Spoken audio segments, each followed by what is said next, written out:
커피 한잔 할래요? 커피 한잔 할래요? 두 입술 꼭 깨물고 용기 낸 그 말, 커피 한 잔에 빌린 그대를 향한 나의 마음, 보고 싶었단 말 하고 싶었죠. 그대도 같나요? 그대 나와 같나요?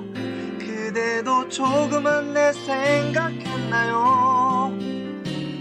오늘은 내가 그댈 더 많이 웃게 할게요. 이대로 시간이 멈추길. 역사 한잔 할래요?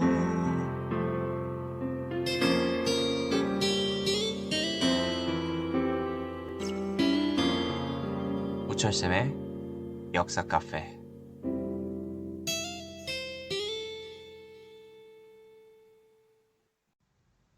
로마 제정. 때는 기원전 31년 카이사르 양아들 옥타비아누스와 카이사르의 부하 안토니우스가 권력 다툼을 합니다. 로마를 장악하기 위한 대결을 하게 됩니다. 서쪽 로마를 지배하고 있는 옥타비아누스, 동쪽 로마를 지배하고 있는 안토니우스. 옥타비아누스는 로마 시민과 연합하였고 안토니우스는 이집트의 클레오파트라와 연합하였습니다. 이 두 세력이 만나 큰 전투를 치르는데 그것이 악티움 해전입니다. 이 악티움 해전에서 옥타비아누스가 승리하면서 안토니우스와 클레오파트라는 이집트로 도망을 가지만 곧 옥타비아누스가 군대를 이끌고 온다라는 소식을 듣자 스스로 목숨을 끊습니다. 이로써 옥타비아누스는 로마를 다시 통일하게 되었고 이집트를 개인 소유의 국가로 만들어버립니다. 이후 옥타비아누스는 로마로 복귀하여 기원전 29년에 원로원 세력 대부분을 제거하고 기원전 28년 옥타비아누스는 프린캡스라는 칭호를 사용합니다. 여기서 프린캡스란 제일 첫 번째 시민이라는 뜻입니다. 왜 황제라는 칭호를 사용하지 않고 프린캡스라는 칭호를 사용했냐면 황제라는 칭호는 독재자에 대한 칭호이기 때문에 한 사람이 모든 권력을 가질 수 있다로 사람들이 이해할 수 있습니다. 사람들이 황제에게 반발할 수 있기 때문에 그래서 프린캡스 제1시민이라는 명칭을 사용한 겁니다. 프린캡스가 된 옥타비아누스는 기원전 27년에 모든 권한을 원로원에게 반환합니다. 옥타비아누스가 이렇게 모든 권한을 원로원에게 반환함으로써 원로원의 지지를 얻게 되고 원로원은 옥타비아누스에게 로마의 정치권을 위임합니다. 또한 아우구스투스라는 명칭을 부여해요. 아우구스투스란 존엄한 자라는 뜻입니다. 이렇게 옥타비아누스는 아우구스투스로 불리게 되었고 아우구스투스, 즉 옥타비아누스는 로마에서 프린캡스 제1시민이자 그런데 사실상 황제이자 그리고 집정관이자 정부의 가장 높은 관리죠. 그리고 호민관이자 평민들의 대표이자 제사장입니다. 제사를 진행하는 사람입니다. 이렇게 아우구스투스는 로마의 모든 권력을 가진 제1대 황제가 됩니다. 당시에는 황제라는 명칭보다 프린캡스라는 명칭을 썼지만 편의상 황제라고 하겠습니다. 아우구스투스는 기원전 27년부터 기원 후 14년까지 황제로 지내게 되고요. 이렇게 기원전 27년에 로마 공화정이 종료되었고 로마 제정이 시작됐습니다. 제정이란 황제가 정치를 하는 것인데 이러한 나라를 우리는 로마 제국이라고 하죠.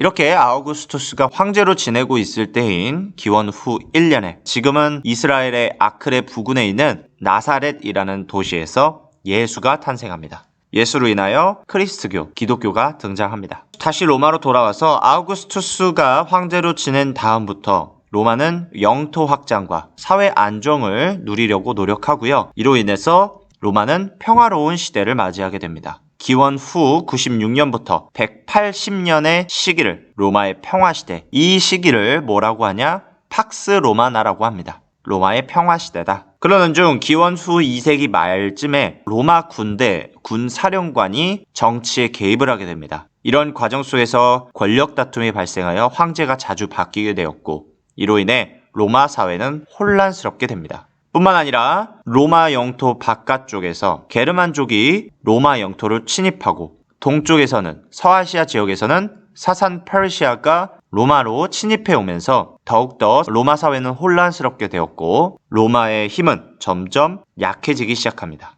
그러던 와중에 기원 후 4세기 초에 52대 황제 콘스탄티누스가 313년에 밀라노 칙령을 발표합니다. 밀라노 칙령의 내용은 크리스트교, 기독교를 공인한다입니다.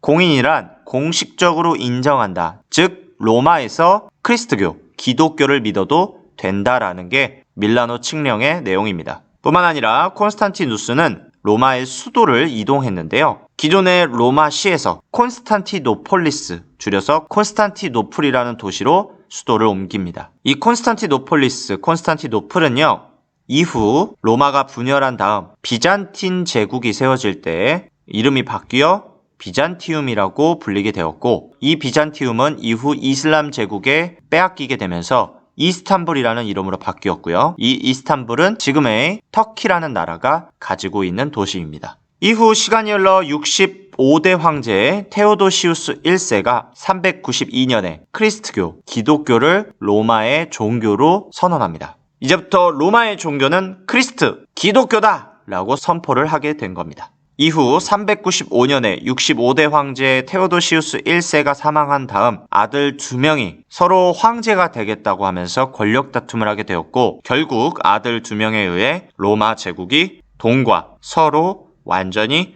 분리됩니다. 서쪽에 있는 로마는 서로마 제국이라 불리게 되었고, 기존에 있는 로마의 역사를 그대로 계승하여 66대 황제 호노리우스가 즉위하였고, 동쪽에 있는 동로마 제국은 이름을 비잔틴 제국으로 이름을 바꾸고 이 제국의 1대 황제로 아르카디우스가 즉위합니다. 이러한 상황 속에서 아시아 지역에서 활동하던 아틸라 중심의 훈족이 4세기 후반에 유럽을 압박하기 시작합니다. 강력하고 많은 군대를 이끌고 유럽을 압박하기 시작한 훈족의 영향으로 각 지역에 흩어져 살고 있던 게르만족이 유럽 곳곳으로 이동하기 시작했고, 이 과정 속에서 게르만족이 로마의 영토를 침입하게 되었습니다. 그러자 로마 사회는 혼란에 빠지게 되었고, 이것을 막는 과정에서 로마 군대도 혼란에 빠지게 됩니다. 이후 로마는 이 군대의 빈자리 또는 혼란한 상황을 해결하기 위해 게르만족을 용병으로 로마 군대에 투입을 합니다. 그렇게 로마 군대에 게르만족이 투입되기 시작하였고, 그러던 중 로물루스 아우구스투스가 황제로 있을 때 게르만족 용병 오도아케르가 군대를 모아 서로마 제국을 공격하면서 476년에 서로마 제국은 멸망하게 됩니다. 반면에 동쪽에 있었던 로마 제국, 비잔틴 제국은 1453년까지 그 역사를 유지하게 되었습니다. 이 나라는 이후 유럽에 영향을 주게 됩니다.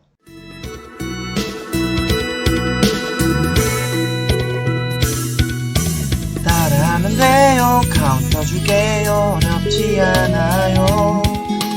단순하긴 해도 힘이 될 거예요. 행복의 주문 하나 둘 셋 넷.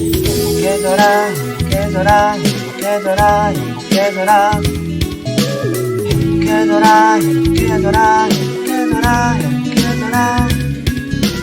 우울한 사람도 지친 사람들도 행복해져라 행복해져라 행복해져라 행복해져라. 로마 제정에 대한 간단한 이야기는 여기까지 하도록 하겠습니다. 로마 제정에 대한 자세한 이야기는 다른 영상에서 다루도록 하겠습니다. 그러면 빠이빠이.